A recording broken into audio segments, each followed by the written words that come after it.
Welcome to Elevate Your Life and Soul. I'm your host, Marla Kennedy, life coach, mama, and spiritual soul seeker. Each week, this podcast will bring you interviews, stories, and mentoring so you can truly know your value, know your worth, and elevate all areas of your life. Let's rise together. Welcome to episode 1. Thank you so much for being here. I'm so excited. It's 2020. It's a new year. And I feel this is the perfect time to start a podcast. I have been meaning to do this for a long time, and sometimes we can get caught up in the doubt and the worry about these things and not really go forward. So I'm finally here, and I'm really committed to sharing my heart with you, and I'm so grateful that you've hit the download button and subscribed and given my little podcast a chance. So I really look forward to connecting with you.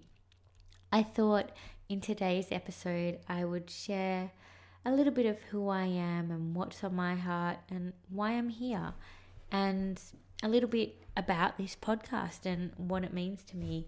And so I really want to be able to serve and share inspiration and mentoring and some great interviews. I've got some really amazing guests lined up to interview that I can't wait to share with you, so you can hear what they have to share with you, their medicine, their gifts. And I'm a life coach. I studied ontological coaching, which looks at your way of being, and it focuses on language, emotions, and body.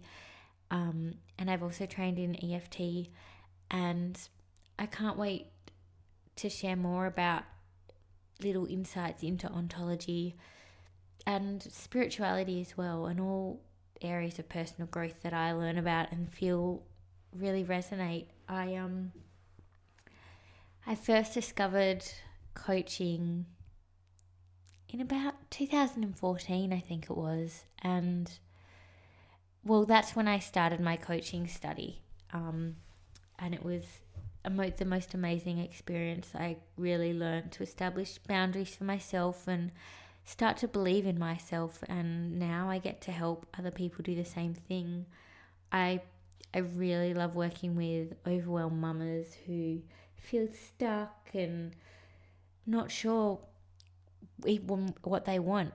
Often they don't really know that they can want something in life because everything is about their kids. And my passion is helping mamas to discover that they get to do anything they want. So if you're a mama, just know that having a purpose and passions beyond your kids is so important, and you really deserve that, because it inspires your kids to dream a little too and chase their dreams. And I think as role models, that's such a gift that we get to impart on our children. And so I love working in that space and helping mums believe in themselves and understand the deep self-care, because self-care can be such a buzzword, but there's so much to it. It's such a beautiful thing that can really transform our lives if you take it seriously. And it's not always easy. Sometimes it can be really tough and a real reflection and mirror of things that we may not want to look at about ourselves. But when we do, there's so much growth and so much reward on the other side. And I've experienced that firsthand. I really would like to share a little bit of my story here with you, because, all our stories really matter. And I feel in sharing my story, hopefully it will serve you in some way. And also it's great to get to know who's in the other end of the microphone. I was adopted from Sri Lanka when I was just a baby, 2 weeks old. I left Sri Lanka and I moved to Sydney with my adopted parents.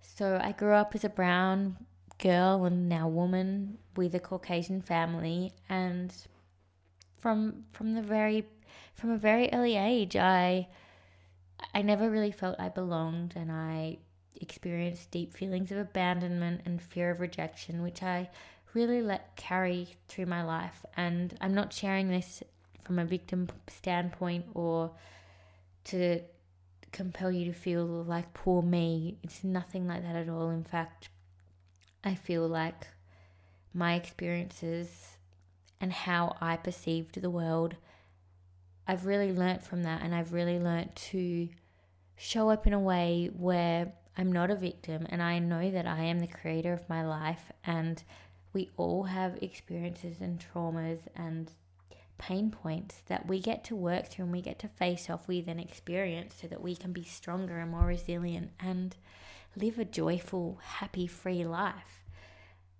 And so for many years it took me a long time to really discover who I was and what I was passionate about. And I went through studying lots of different things. In a past life I studied radio, actually, which I really enjoyed, and I've done screenwriting and politics and journalism, and I did all these things and I really enjoyed them, but what was on my heart has always been coaching, personal growth, spirituality. But yeah, I took quite a few detours to get here, and to deal with how I was feeling abandoned and rejected, and like I didn't quite belong, because I felt like I was caught between two worlds of being looking Sri Lankan and feeling Australian. And I partied and I didn't respect myself, and I did that for a really long time, for a good part of most of my 20s and like some of my teens before that. And then I developed vitiligo when I was, I'm not sure how old, but it was about 2010 or 11. I discovered a white patch on my hand, and if you don't know what vitiligo is, it's where you lose the melanin in your skin. It's what Michael Jackson had. And so I discovered this tiny little patch on my hand, and I didn't know what it was. I kind of thought, I had no idea really, but it was weird, and I decided I should go to the doctor about it and find out what was going on with my skin. And that's when I discovered I was experiencing vitiligo, and I freaked out. I was really scared because the doctor told me that I could lose all the pigmentation in my skin, and I was really insecure about myself, and I didn't love myself fully or accept who I was. I was really unaccepting of who I was, and in fact, growing up, I'd always wished I was white, and then suddenly it manifested, and it was a shock because I just didn't know what to expect, and I didn't know how I would be judged, if I would be judged, or, I already felt really insecure and worried about who I was as a person, and then this happened, and I had to come to terms with the fact that I couldn't control it. It was really out of my control what was going to happen with my skin. And, there's, of course, you can eat well and diet and that sort of thing, but I'm not going to go into that here, and that's not like my point. But what I really discovered was that I had to either face it and try and accept what was happening, or I was just going to live this painful experience. So I chose to face it and look at my skin and learn to embrace it and learn to accept it.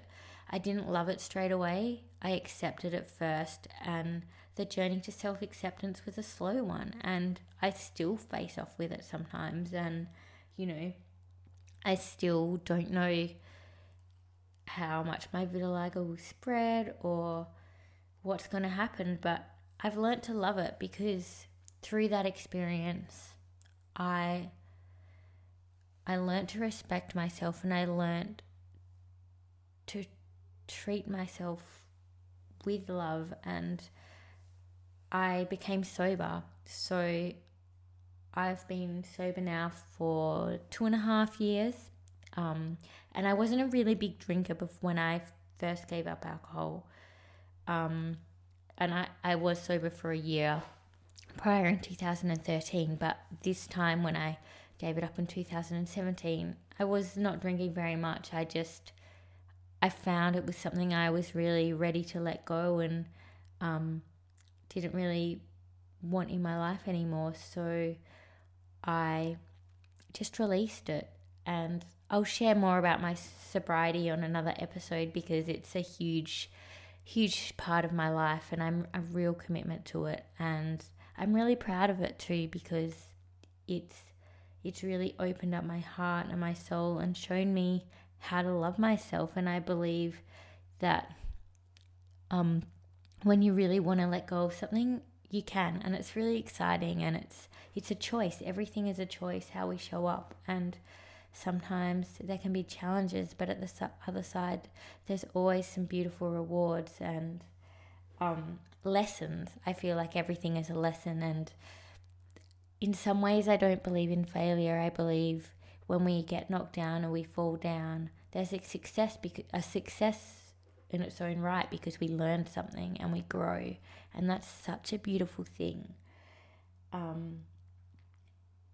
So yeah, that's a little bit about me, a little bit about my story. I'm a mama, which is why I love working with mums. I have a 4-year-old and a 3-month-old baby girl, a 4-year-old son, and a beautiful partner who I'm so blessed to have. And yeah, we live in a small country town, and I love to meditate, and I love to dive into spirituality and all things coaching, and I can't wait to share so much more of that with you. So yeah, I also will be running a beautiful self-care program, which I'll link some of the details about in the show notes, that will be running in February. And if that is something you're interested in, then please check it out. And I also have an amazing Facebook group called Women Rising Together, which I mentioned earlier, and it's on Facebook. It's also, you can find the link to that on my Instagram, and I'll put it in the show notes. And it's a great place for women to rise together and share what's on their hearts and just be in their truth. It's safe, it's sacred, it's a place where you can be vulnerable and there's no judgment there. I really feel how important it is for us as women to rise together and join together and own our strength and own our vulnerability and our femininity and our masculinity, both sides of the coin, and just own that. And I'm here to remind you to know your value and know your worth, because you're so beautiful and you're so deserving, and you are enough. You really are enough. So thank you so much for joining me on today's episode, and let's rise together. Have a beautiful day. Thank you so much for listening to today's show. If you like it, subscribe wherever you listen to podcasts. And if you love this episode, please give it an honest review on iTunes and let me know what you loved and what you want more of. Your feedback helps me truly elevate the show into something that really serves you and allows me to keep pouring my heart and soul into it. This is for you. Let's rise together. And remember, know your value, know your worth. I love you, beautiful soul.